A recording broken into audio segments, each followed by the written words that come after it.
Bom dia, crianças, tudo bem com vocês? A Pro espera que esteja, aqui a Pro tá tudo bem. E hoje nós vamos para a nossa aula de geografia, né? Geografia, hoje nós vamos entrar na unidade 4, que fala do território e diversidade cultural, né? Mas nós estamos aprendendo em geografia, aqui nós começamos com o município e suas características, né? No capítulo 1, as divisões administrativas do Brasil, as atividades econômicas, né? Aí veio e entramos na interdependência do campo e da cidade, o município, os setores, né? Tem o setor secundário, o setor secundário, primário, secundário e terciário, né? Aí vimos o caminho dos produtos até a casa, o que acontece. E hoje nós vamos começar a ver sobre o território e a diversidade cultural do nosso território. Para começo de conversa, a Kira levou Massaru e Otávio para ver uma partida de futebol no estádio. Os garotos nunca tinham visto tanta gente em um mesmo lugar.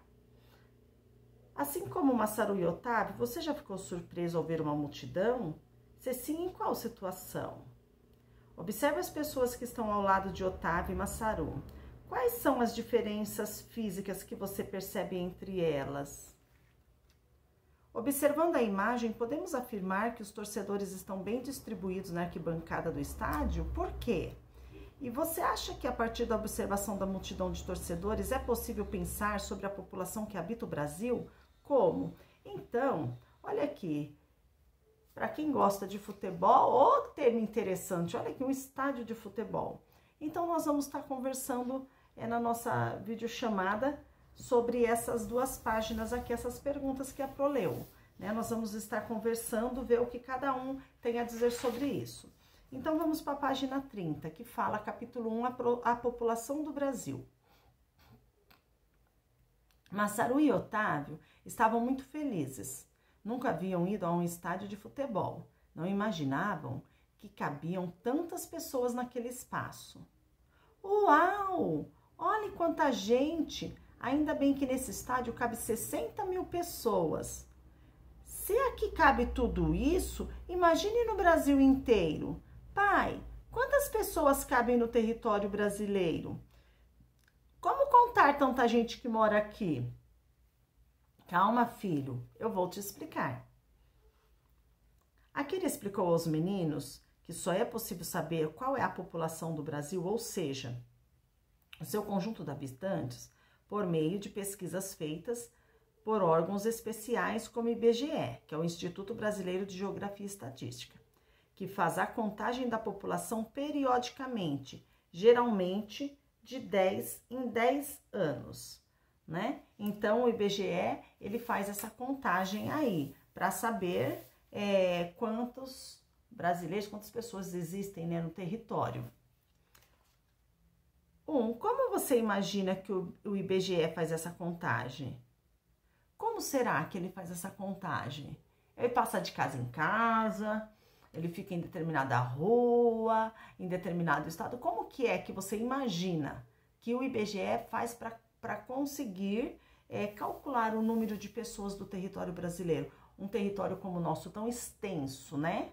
Olha aqui, o questionário elaborado pelo IBGE, além de determinar o número de habitantes de cada município, também permite obter outras informações sobre a população brasileira, como sexo, nacionalidade, profissão, tipo de moradia, renda familiar e etc.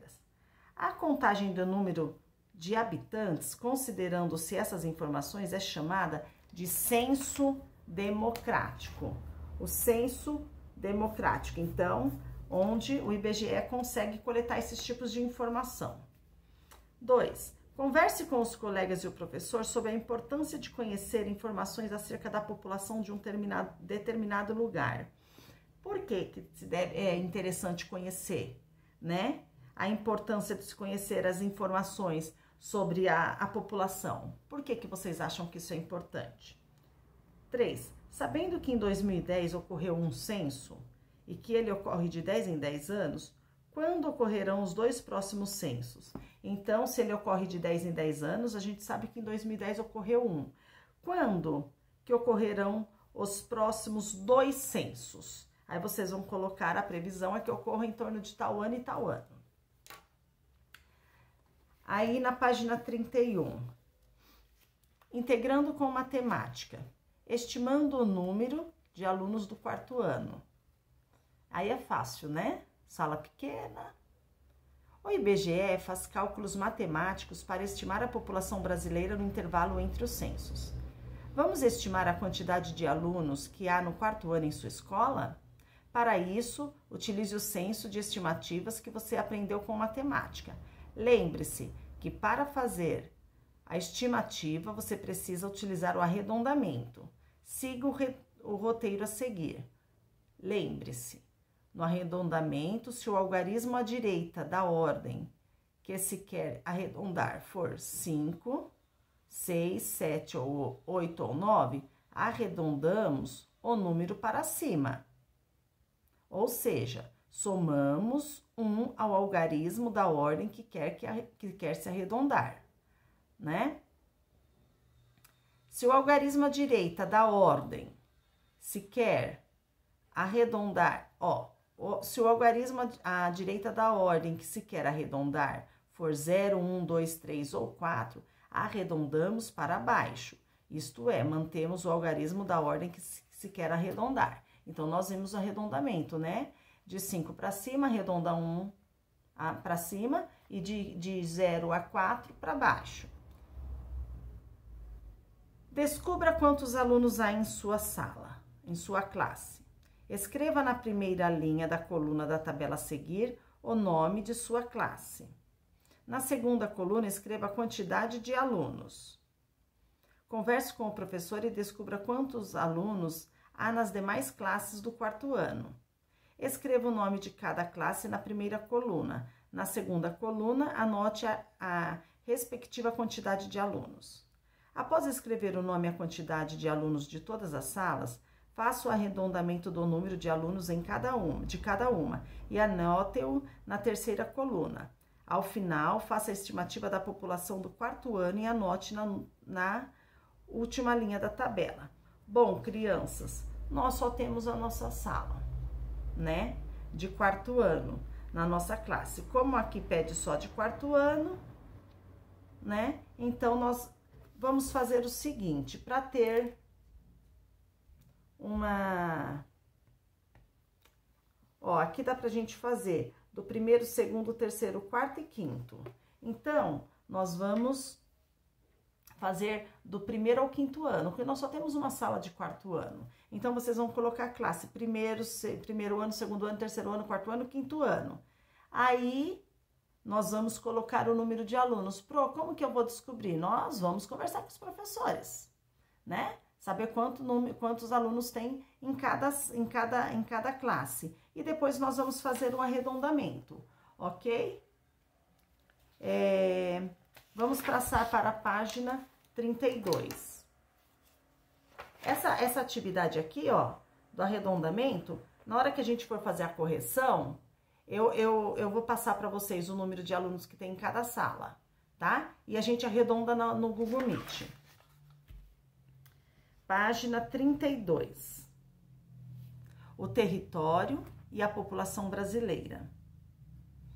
Enquanto a partida de futebol não começava, Otávio chamou a atenção de seu amigo Massaru para a ocupação do estádio pelos torcedores.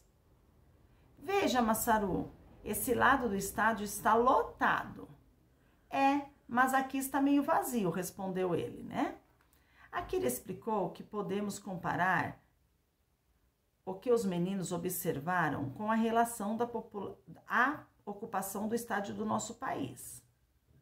O Brasil é considerado um país populoso, ou seja, tem um grande número de habitantes. Segundo o IBGE, hoje somos mais de 210 milhões de brasileiros. No entanto, toda essa população não está distribuída de modo uniforme pelo país. Por isso, o Brasil não é povoado. Isso significa que há muitas áreas no país com pouca pouco ocupadas, enquanto que em outras há uma elevada concentração populacional. Você sabia? No mundo somos mais de 7 bilhões e 700 milhões de pessoas. Metade da população mundial vive na Ásia, cerca de 4 bilhões de pessoas. Assim como no Brasil, no mundo todo há lugares muito povoados e outros pouco povoados. E aí, crianças? E a nossa cidade, né? Ela é muito povoada? Ela é populosa? Como que é a nossa cidade, né? O que vocês conhecem sobre a nossa cidade, né? Então, São Paulo, a nossa cidade, né? É povoada? Ela é povoada? É populosa? Nossa, mas povoado e populosa são duas palavras, né? Sinônimas, né? Só que elas são duas palavras que parecem sinônimas. Populada e populosa. Mas seus conceitos são diferentes. Olha só. O conceito de povoado refere-se ao número de habitantes de um determinado lugar. Então, povoado está dizendo do número de habitantes de um determinado lugar. Já o termo populoso, ele é utilizado para determinar áreas onde há uma grande concentração populacional, ou seja, um elevado número de habitantes por quilômetro quadrado. Então, povoado refere-se ao número de habitantes de um determinado lugar. Olha, São Paulo tem X números de habitantes. Já populoso, ele é utilizado para determinar áreas onde há uma grande concentração de pessoas, né? Por quilômetro quadrado. Então, vamos supor, cada um pense no seu bairro. No seu bairro. Ele é populoso, né? O seu bairro, ele é populoso? Tem muitos habitantes, né? Aí a gente faz tenta trazer à memória o nosso bairro. Ó, observe as imagens abaixo que exemplificam a explicação de Akira. Vista aérea da cidade de São Paulo. Olha só a vista aérea. Vista aérea de Santa Rita do Sapucaí, Minas Gerais. Olha a diferença entre essas imagens dessas cidades. Quais das imagens revela? Uma área com baixa concentração de pessoas, ou seja, pouco povoada. Qual que é a imagem que ela mostra uma baixa concentração de pessoas, sendo pouco povoada? Agora B, uma área com alta concentração de pessoas, ou seja, muito povoada. Facinho de responder, né, meus amores? Aí, na 33, brincando com cartografia. Para determinarmos se um país é pouco ou muito povoado, precisamos saber qual é a sua densidade demográfica. Observe o mapa a seguir.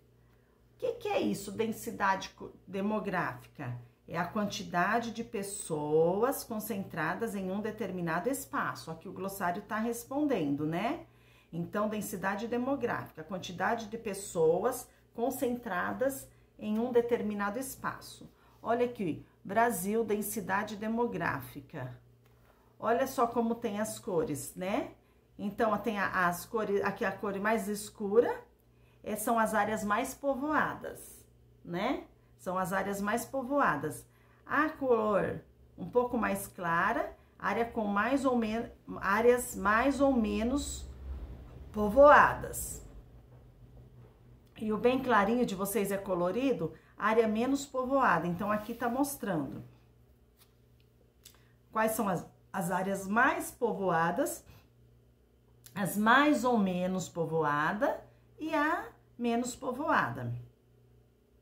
Quando dividimos o número de habitantes de um lugar por sua extensão territorial, o resultado será a densidade demográfica. De acordo com o IBGE, em 2016, a densidade demográfica do Brasil era de 24 habitantes por quilômetro quadrado. Já, olha aqui, por quilômetros quadrado. Então, tinha 24 habitantes, isso em 2016. Agora, em 2020, ó, a estimativa é de que esse número já tenha subido para 25 habitantes por quilômetro quadrado, pois houve crescimento populacional. Observando o mapa, responda as seguintes questões. A maior concentração de pessoas está no interior do país ou no litoral e áreas próximas?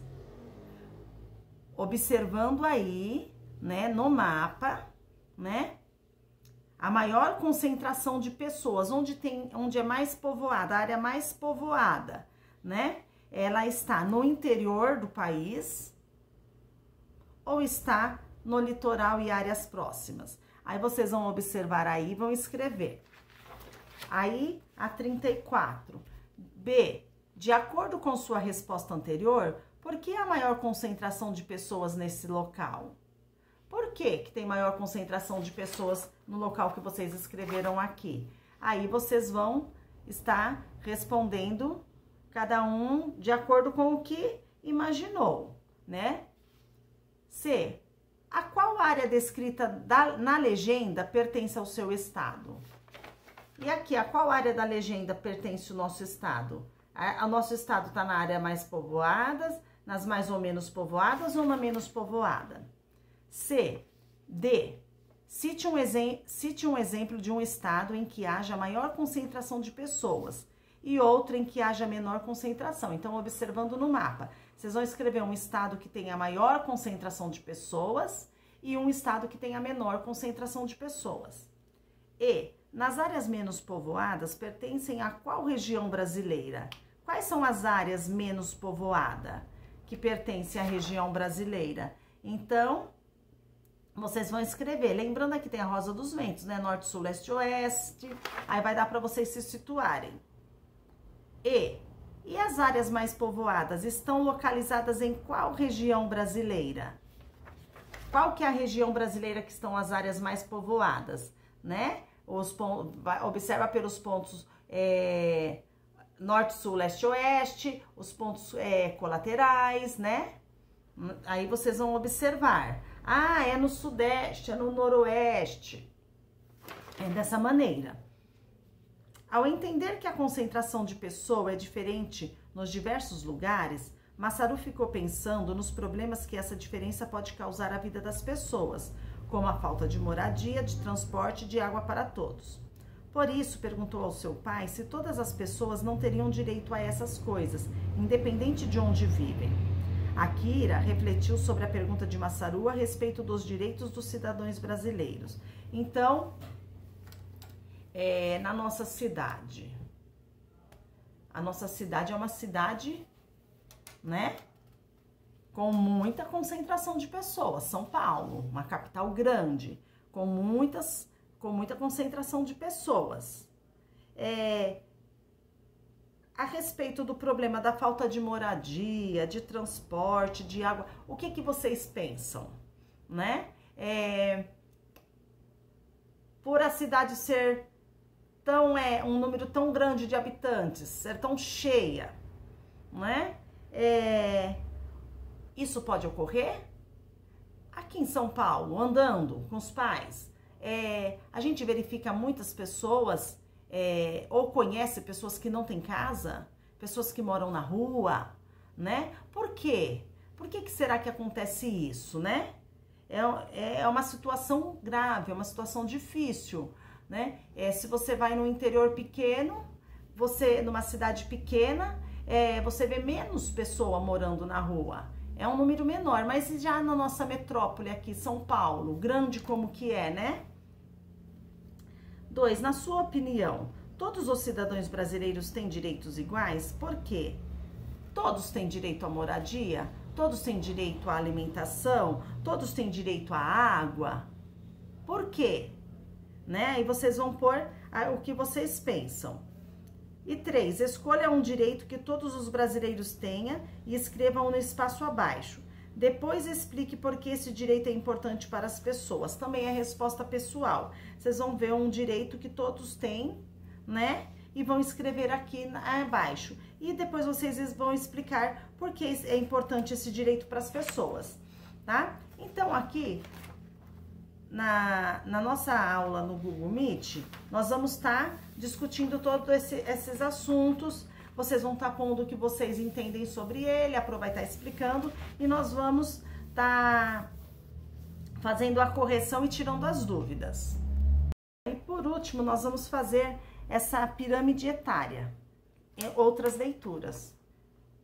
Quando se trata do censo demográfico, isto é, a contagem da população, é muito comum a apresentação de pirâmides etárias, que são gráficos de barras que representam o número total de habitantes de um país, levando em consideração o sexo e a idade. Portanto, elas revelam a quantidade de crianças, jovens, adultos e idosos que compõem uma população. Veja a seguir a representação da distribuição da população brasileira por sexo, segundo grupos de idade. Ó, nós temos aqui no Brasil uma pirâmide etária 2010. Aí tem aqui mais de 100 anos, de 95 a 99, 90 a 94, até de 0 a 4 anos. Aí tá o número de habitantes.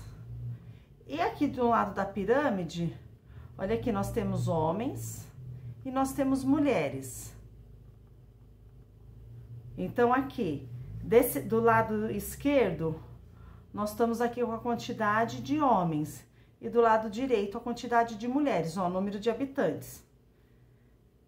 Observando os dados da pirâmide, podemos dizer que o nosso país possui uma população predominantemente jovem e adulta ou idosa. No nosso país, tem mais idosos ou pessoa jovem e adulta? Vocês vão observar aí e vão escrever. B, pela observação das barras do gráfico, qual é o gênero, ou seja, o sexo predominante na população brasileira? A população brasileira tem mais homens ou tem mais mulheres? E C, assinale a seguir a faixa etária que apresenta menos representantes na população brasileira atualmente. Então, vocês vão ver aí qual é a faixa etária menos predominante, que tem menos atualmente. Vocês vão assinalar com um X. Ok, meus amores? Então, por hoje é só. Geografia tá tranquilo, né? E hoje à tarde, 2 horas, ontem nós corrigimos matemática, então hoje nós vamos corrigir história. Hoje é história, aula de história, a gente vai fazer a correção, ok? E amanhã nós fazemos a de geografia. Então, beijo pra vocês, amo vocês e até daqui a pouco, porque as horas passam rapidinho, tá bom, meus amores? Tchau, tchau!